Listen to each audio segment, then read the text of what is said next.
बालों में कंघी करने के बाद जो बाल झड़कर निकलते हैं उन बालों का क्या करना चाहिए। तो अस्सलाम वालेकुम मेरे प्यारे भाई और बहनों। ज्यादातर हमारी माँ बहनें कंघी करने के बाद सर से निकलने वाले बालों को ऐसे ही इधर उधर फेंक देती हैं। तो ऐसा हरगिज न करे, बल्कि आज मेरे घर पर मेरी खालाजाद बहन आई हुई थी। ये प्यारा सा बच्चा उन्हीं का है। वाकई में बच्चे के अंदर अल्लाह ने सुकून रखा है। औलाद माँ बाप का सुकून होते ही है, लेकिन जब कोई और भी उस बच्चे को गोद में लेता है तो वो भी उस सुकून को महसूस करता है, जैसा कि मैं कर रहा हूँ। और बच्चों को खिलाना, उनके साथ प्यारो मोहब्बत से पेश आना हमारे नबी की बहुत ही प्यारी सुन्नत है। खैर, कुछ देर के बाद मेरी छोटी बहन मुझसे आकर पूछती है कि बाजी ये पूछ रही है कि उनके बाल बहुत झड़ते हैं, तो कंघी करने के बाद उन बालों का क्या करें। तो मैं सबसे पहले तो उन्हें अपने ब्रांड का रूहानी गोल्डन शैम्पू यूज करने को देता हूँ कि आप इसे यूज करें, इंशाअल्लाह बहुत फायदा करेगा, जिसकी वजह से आपके बाल भी झड़ना बंद कर देंगे, जैसा कि घर में अम्मी और बहनों को हुआ है। तो कहती है कि मैं ऑर्डर करने ही वाली थी, जिसे आप मेरी वेबसाइट रूहानीसूक.com से ऑर्डर कर सकते हैं। खैर, मेरे हाथ में जो आपको ये बाल दिख रहा है ये किसी महरम के बाल हैं जो कि घर में पहले से पड़े हुए थे, तो अपनी किसी महरम के बाल को छू रहा हूँ। ये मत समझना कि मेरी खालाजाद बहन के बाल है। और ये बाल मैं अपनी माँ बहनों को मसला समझाने के लिए दिखा रहा हूँ कि कंघी करने के बाद जो सर से बाल निकलते हैं उन्हें ना हम जला सकते हैं और ना उसे बेच सकते हैं और ना उसे किसी नापाक जगह पर फेंकना चाहिए,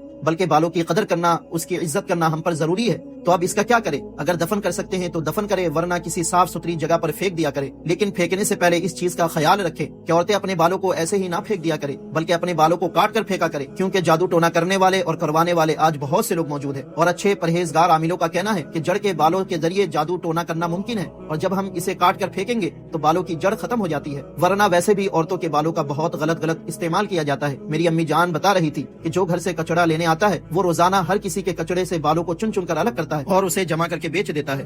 अब हम नहीं जानते कि हमारी माँ बहनों के बाल के साथ क्या कुछ हो रहा होगा। तो बेस्ट ऑप्शन यही है कि अगर आप अपने बालों को दफन नहीं कर सकती तो अपने बालों के टुकड़े टुकड़े कर फेंका करें।